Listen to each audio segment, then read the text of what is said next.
नमस्कार दोस्तों। नीतीश कुमार की सरकार में बेटे दीपक प्रकाश को मंत्री बनाने के बाद से चर्चा में चल रहे उपेंद्र कुशवाहा की पार्टी में सब कुछ ठीक नहीं चल रहा है। ये खबर और पुख्ता तब हो गई जब उपेंद्र कुशवाहा के 3 विधायक चुपचाप प्रेम कुमार जो कि स्पीकर हैं उनसे मिलने के लिए पहुंच गए। उस मुलाकात में ना तो उपेंद्र कुशवाहा की पत्नी स्नेहलता थी, ना ही उनके बेटे दीपक प्रकाश थे। तो इस गुटबाजी के क्या कारण है, क्या मायने हैं, समझेंगे केपी मलिक सर से। हमारे साथ आज वरिष्ठ पत्रकार केपी मलिक सर हैं। सर, इस गुटबाजी को क्या नाम दें? सर, एक तरफ तो लग रहा था कि उपेंद्र कुशवाहा को बहुत डर था, उन्होंने खुलकर बोल भी दिया कि उन्होंने अपने बेटे को क्यों मंत्री बनाया।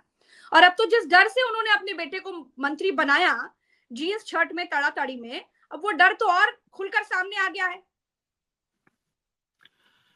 देखिए प्रज्ञा जी, लगातार हमारी आपके चैनल पे भी चर्चा हो रही थी, बाकी जगह पे भी मैंने यही कहा था कि बहुत सारे विधायक हैं जो इंतजार कर रहे हैं कि स्टेबल एक बार हो जाए, क्योंकि सरकार भी स्टेबल नहीं थी। नीतीश कुमार क्या फैसला लेंगे, हाथी किस करवट बैठेगा, ऊंट कब खड़ा होगा, ये सारी चीजें देख रहे थे। जिस तरफ हाथी को बैठना था हाथी बैठ गया, और ऊंट को जिधर खड़ा होना था वो खड़ा हो गया।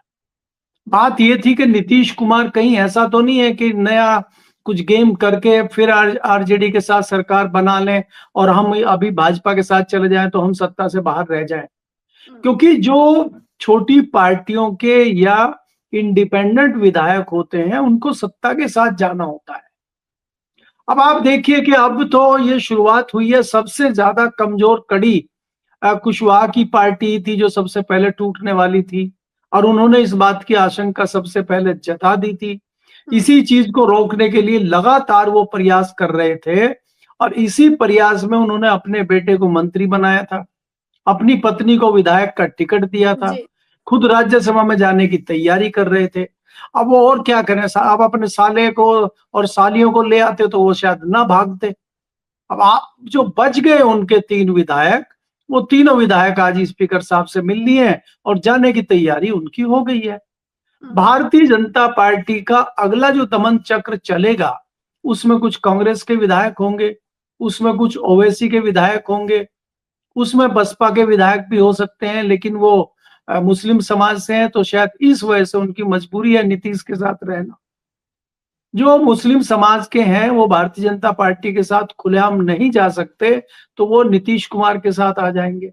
तो सबको सत्ता की मलाई चाहिए, और भारतीय जनता पार्टी इस बात को बखूबी समझती है। इसीलिए चाणक्य ने अपना हथियार चलाना शुरू कर दिया है और ब्रह्मास्त्र वहां शुरू हो गया है चलना बिहार में। देखिए, किसी भी कीमत पे भारतीय जनता पार्टी शाम दाम दंड भेद करके अपनी मजबूत सरकार बनाना चाहती है, और ये कोई बड़ी बात नहीं है प्रज्ञा के विधायक टूट के आ रहे हैं। मुझे जो अभी भी सबसे बड़ी बात दिख रही है कि आरजेडी को कैसे तोड़ा जाए, आरजेडी को कैसे कमजोर किया जाए, उसकी पटकथा लिखी जा रही है, और उसी की एक शुरुआत है। आप देखेंगे आज एकाएक संजय झा जी का मैसेज आया है। उन्होंने मीडिया से कहा, भाई नीतीश कुमार जी को हम लोगों ने सबने कहा है, और सब उनके प्रशंसक, उनके जो जितने चाहने वाले लोग हैं सब चाह रहे हैं कि जल्दी से निशांत कुमार को लाइए।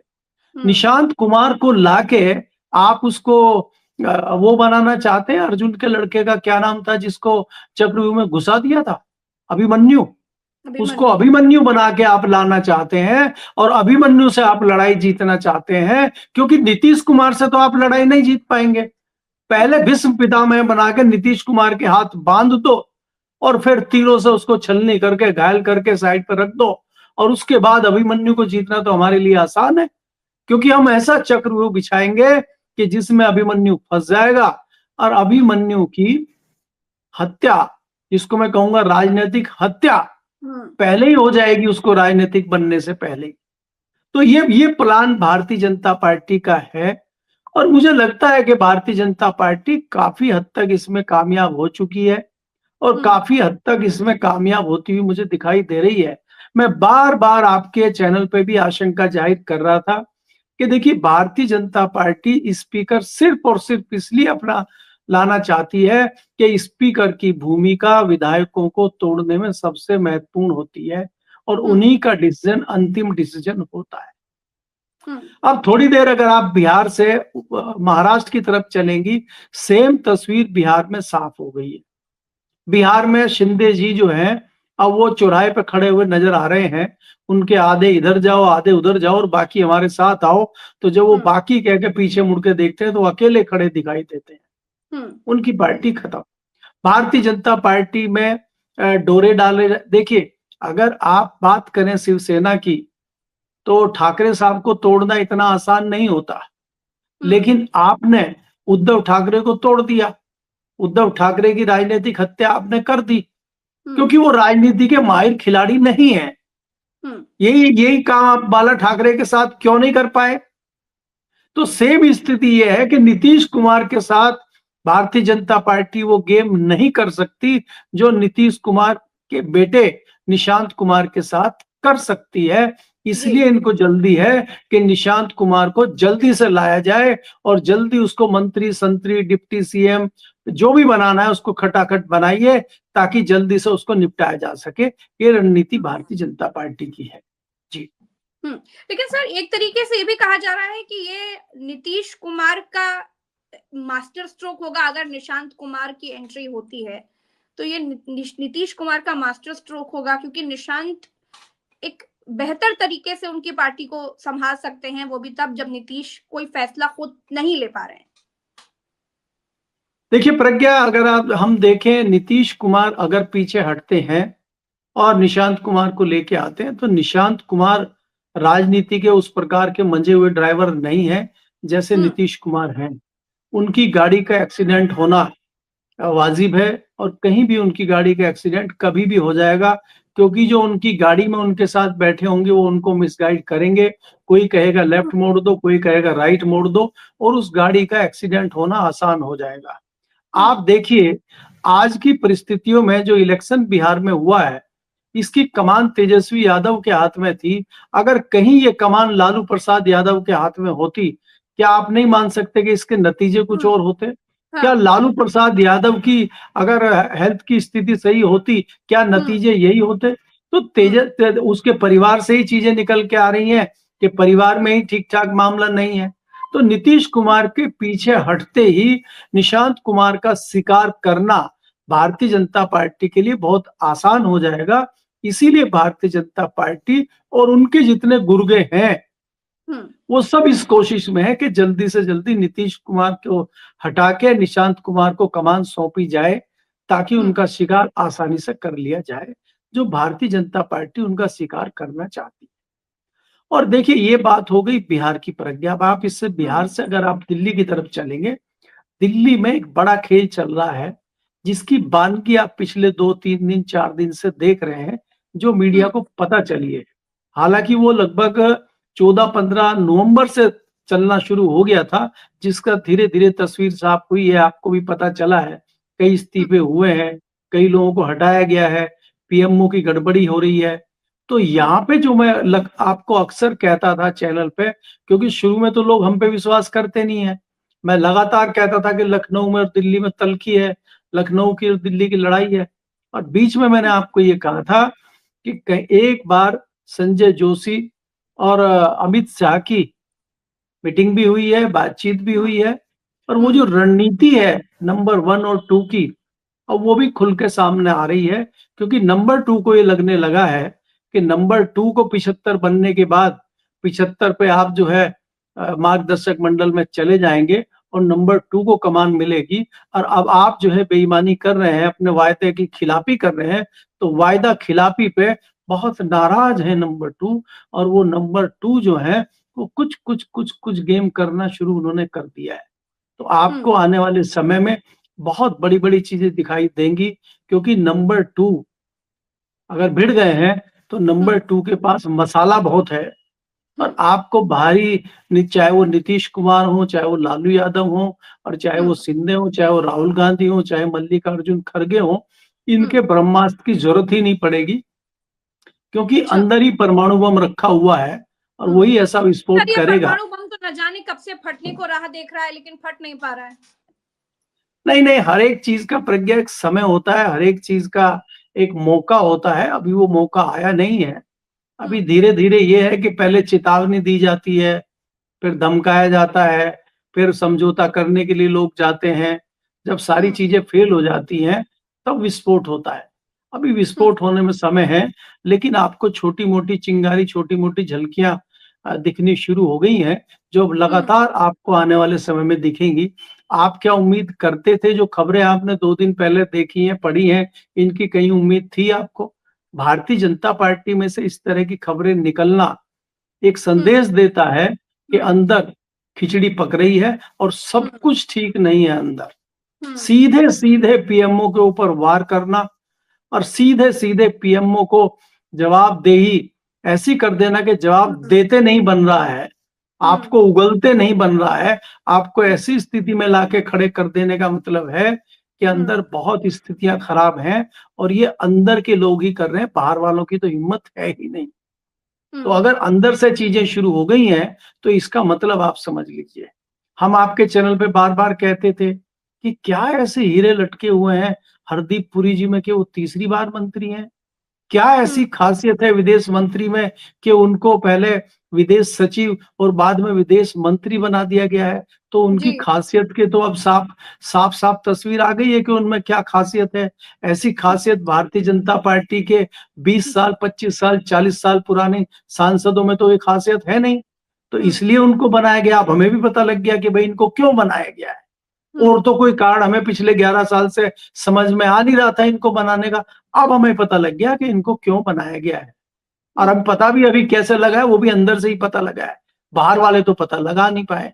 तो अभी ऐसी बहुत सारी चीजें पता लगेंगी, जो आपको आने वाले समय में बताएँगी और बदलाव की जो एक नज़ीर है, वो पेश की जाएगी। क्योंकि अंदर से चीजें चलिए, आनी ये तो शुरू हो भविष्य गई के हैं। गर्भ में है कि भी मलिक सर की क्या होगा, नंबर 2 नंबर 1 बन पाएंगे कि नहीं बन पाएंगे। लेकिन बिहार में जो कुछ देखने को मिल रहा है वो वाकई बहुत अचंभित करने वाला है।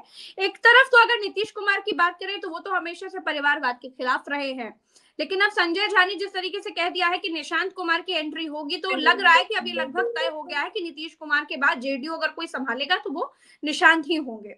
तो नीतीश कुमार के परिवारवाद वाले मसले का क्या होगा, क्योंकि नीतीश कुमार को जो सबसे ज्यादा मजबूत करता है और जो नीतीश कुमार सबसे ज्यादा हमला करते हैं आरजेडी पर, वो इन्हीं मुद्दों पर करते हैं कि लालू और लालू के बेटे और लालू का पूरा परिवार राजनीति में है और यही लोग पूरा बिहार चलाते हैं। और अब नीतीश कुमार के बेटे भी जब इसमें शामिल हो जाएंगे, तब परिवारवाद वाले सवाल का क्या होगा?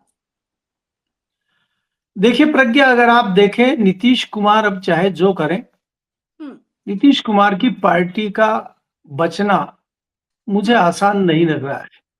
क्यों कह रहे हैं आप सर ये ऐसा? देखिए, नीतीश कुमार तो खुश होकर कहते हैं कि हम भाजपा का साथ कभी नहीं छोड़ेंगे। नहीं, वो कहते रहे, वो उनकी मजबूरी है कि वो भारतीय जनता पार्टी का साथ नहीं छोड़ेंगे। भारतीय जनता पार्टी ने तो उनका साथ कब का छोड़ा हुआ है। उनकी पार्टी का साथ भारतीय जनता पार्टी को चाहिए, उनका नहीं चाहिए। आप ये देखिए कि जो कुशवाहा शुरू से अंदाजा लगा रहे थे और कुशवाहा को शुरू से आशंका थी, वो आशंका हो गई है। सेम लेकिन आशंका नीतीश कुमार को। उनके विधायक कह रहे हैं कि हम तो बस स्पीकर से मिलने के लिए गए थे, इसमें कोई राजनीतिक अटकलें लगाना ठीक नहीं है। नहीं प्रज्ञा, वो तो शुरू में होती हैं सारी चीजें। हम मिलने के लिए गए थे, हम करने के लिए बोलना गए थे, वो पड़ता है। फिर कह देंगे, वो थोड़ी देर में कह देंगे कि हमारा दम घुट रहा था वहां पार्टी में, हमें हमारे सिद्धांतों से खिलवाड़ हो रहा था। वो नेताओं के पास बहुत सारे वक्तव्य होते हैं देने के लिए, बहुत सारी बातें होती है कहने के लिए। लेकिन मैं दूसरी बात कर रहा हूँ, नीतीश कुमार की मजबूरी है भारतीय जनता पार्टी के साथ बने रहना, भारतीय जनता पार्टी के साथ दिखते रहना।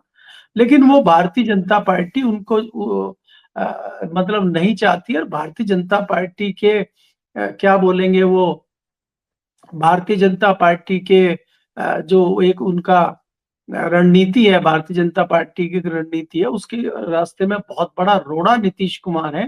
तो उस रोड़े को रास्ते से हटाना भारतीय जनता पार्टी की रणनीति भी है और मजबूरी भी है। और नीतीश कुमार की पार्टी टूट चुकी है। मैंने आपको कहा था कि नीतीश कुमार अगर जरा सा भी हिलेंगे, उनकी कुर्सी गिर जाएगी।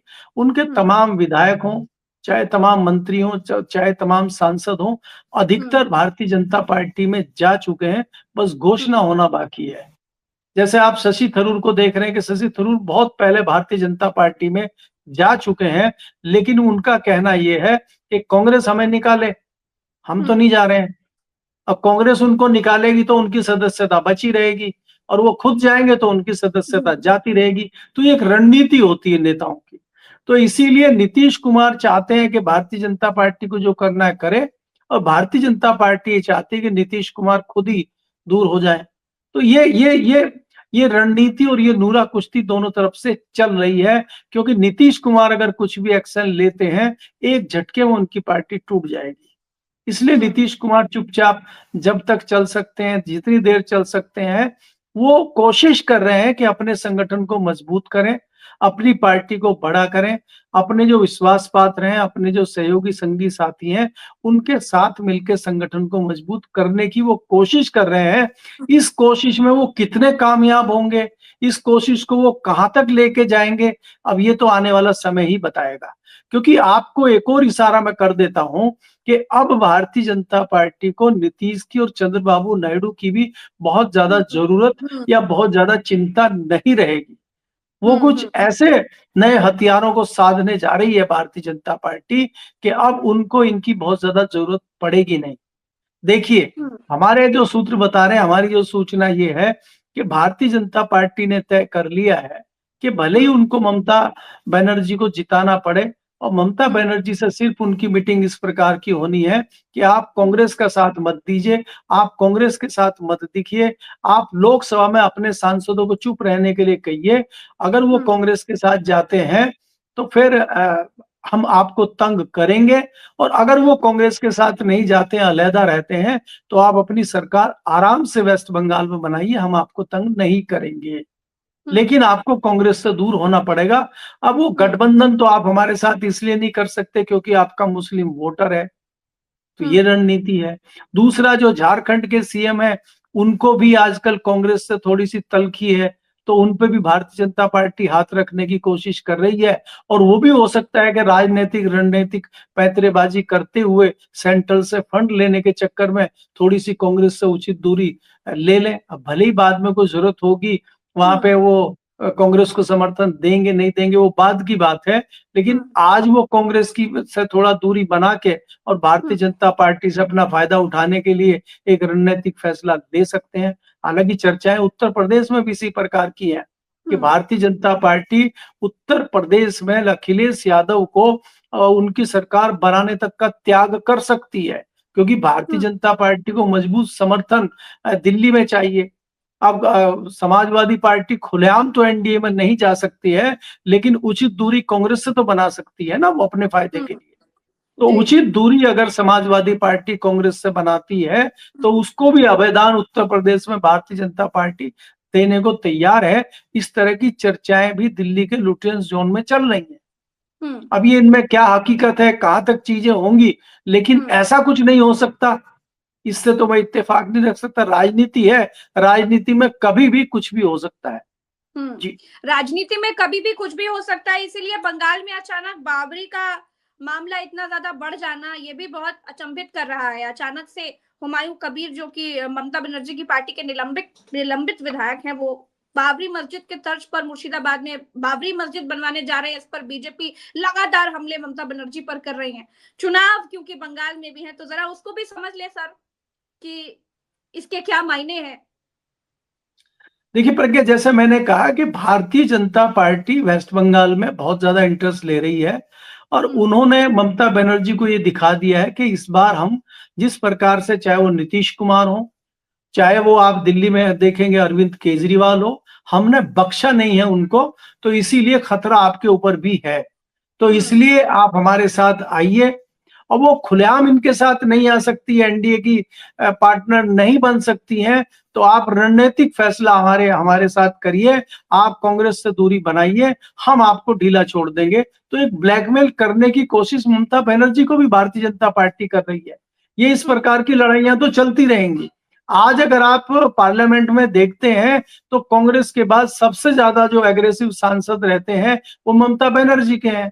उन सांसदों को कंट्रोल करने के लिए भारतीय जनता पार्टी कहीं ना कहीं इस तरह का दबाव बना रही है कि आप अपने सांसदों को कंट्रोल करिए और वो कांग्रेस के रास्ते पे ना चले, कांग्रेस को अकेला छोड़ दें। इस तरह का दबाव, इस तरह की एक रणनीति भारतीय जनता पार्टी ममता बनर्जी के साथ मिलकर बनाने की कोशिश कर रही है। अब ममता बनर्जी कितनी सहमत होती है, ममता बनर्जी क्या कहती है, ये देखने वाली बात है। तो ये बाबरी मस्जिद का मुद्दा अचानक से बंगाल में उठ जाना, आपको नहीं लगता कि ये किसी सोची समझी रणनीति का हिस्सा जैसा लग रहा हो? नहीं प्रज्ञा, देखिए भारतीय जनता पार्टी के पास इसके अलग मुद्दा क्या है? क्या भारतीय जनता पार्टी वहां पे ये कह सकती है कि ममता बनर्जी सरकार ने यहाँ पे काम नहीं किया? भारतीय जनता पार्टी की ये कह सकती है कि ममता बनर्जी सरकार में महंगाई है, भ्रष्टाचार है? इस तरह के मुद्दों पर क्या भारतीय जनता पार्टी बात कर सकती है क्या?